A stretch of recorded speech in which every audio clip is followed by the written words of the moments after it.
Apakah permintaan Menteri ESDM Bahlil Lahadalia yaitu mengerek produksi minyak dalam negeri mudah diwujudkan kalau usia sumur Indonesia semakin tua? Yang pasti asumsi dan rencana bisnis sektor hulu migas mendadak berantakan saat harga minyak berfluktuasi. Jika tidak ada faktor perang Iran, Indonesia pun menghadapi tantangan mengejar target produksi atau lifting.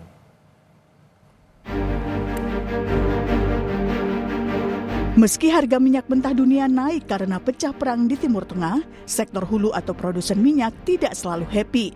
Gejolak harga minyak justru membuat rencana bisnis berantakan karena berubah-ubahnya asumsi di masa depan. Sampai 25 Juni harga minyak mentah jenis Brent yang jadi acuan Indonesia terus bergerak naik turun, terutama jika Presiden Amerika Serikat Donald Trump memberikan pernyataan.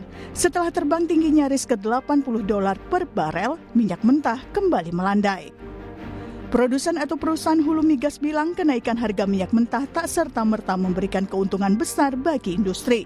Sebab harga logistik dan pendukungnya juga terkerek naik. Yang lebih disukai oleh sektor hulu adalah harga minyak mentah yang stabil.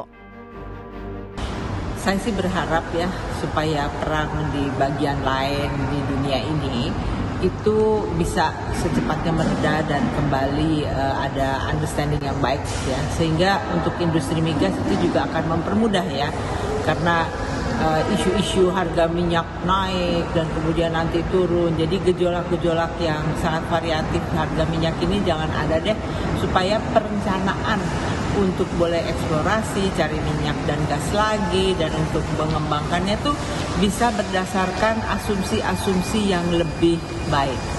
Karena kalau banyak gejolak kan asumsinya juga jadi nggak karu-karuan kan. Nah itu yang hal-hal yang saya harapkan dunia kita lebih aman deh. Tidak ada perang pun Indonesia sebenarnya bergulat dengan declining rate atau laju penurunan produksi minyak karena sumur yang makin tua. SKK Migas bilang bukan hal mudah untuk mencari tambahan produksi jika tidak ada upaya strategis. Dari sisi itu tentu saja kita juga harus menyadari yang namanya industri atau ke kondisi sumur yang ada di Indonesia itu memang sumur-sumur tua, sudah berproduksi puluhan tahun. Ya kembali lagi kalau umpamanya we do nothing itu decline rate-nya akan menjadi luar biasa. Ya. Nah makanya memang kita kemarin juga sudah disebutkan oleh Pak Menteri bahwa kita membutuhkan kolaborasi dengan pihak-pihak yang bisa membawa teknologi untuk mengangkat itu tadi, mengangkat atau mempertahankan produksi atau menahan dari sisi decline rate. Sumur-sumur tua yang mungkin para K3S tidak berminat untuk mengoperasikannya, kalau memang itu masih ada potensinya, itu ya silakan aja dikembalikan kepada pemerintah. Meski produksi dalam negeri makin berat, ternyata pemerintah tidak mengubah target 1 juta barel di tahun 2030. Di Indonesia, asumsi harga minyak mentah dalam APBN tahun ini adalah $82 Amerika Serikat per barel. Meskipun realisasinya, harga minyak Indonesia atau ICP ada di level $60-an Amerika Serikat. Sedangkan target lifting atau produksi minyak sesuai APBN adalah 605.000 barel per hari. Meski realisasinya ada di sekitar 573.000 barel per hari. Pada beberapa kesempatan juga saya mendampingi Bapak Menteri SDM, target kita untuk lifting minyak per hari sampai saat ini kami masih tetap pada sasaran untuk mencapai 1 juta barel per day. Target kita di antara tahun 2028 dan 2029. Itu dengan demikian memang kemarin ada beberapa wilayah kerja yang akan segera dilelang, begitu juga kita perlu untuk meningkatkan kerjasama dan strategic partnership dengan para investor dari luar negeri, termasuk National Oil Company, untuk meningkatkan eksplorasi.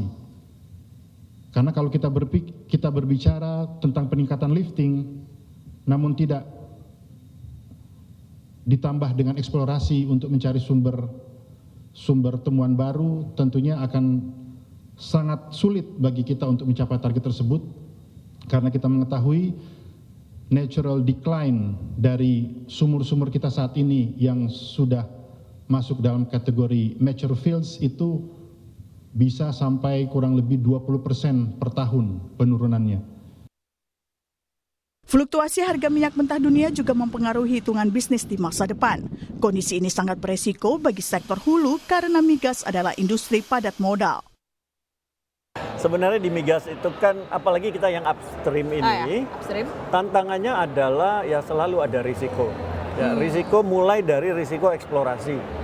Kalau kita eksplorasi, kita lakukan seismik, kita lakukan drilling yang exploration, itu kan chance ketemunya itu istilahnya siapa yang tahu gitu, walaupun secara perhitungan, teori, dan ini kita udah dapatkan. Tahu-tahu misalnya kita dapat gasnya atau minyaknya ternyata terlalu tight gitu, reservoirnya nggak bisa ngalir atau ini. Nah, jadi karena risiko yang tinggi itu dan butuh modal yang besar di dalam orang melakukan drilling aja, harga satu sumur itu ya tergantung di mana sih gitu. Tapi kalau kita eksplorasi mungkin di laut itu bisa lebih dari $20 juta satu sumur. Bahkan kalau laut dalam itu udah 50 juta ke atas satu sumur. Jadi padat modal, sangat padat modal. Nah, kayak tadi proyek Forel Terubuk, ya kan? Forel dan Terubuk itu ya sekitar $600 juta. So that's sangat mahal ya gitu, itu aja. Jadi makanya kita mengharapkan itu semoga bisa kasih return yang baik.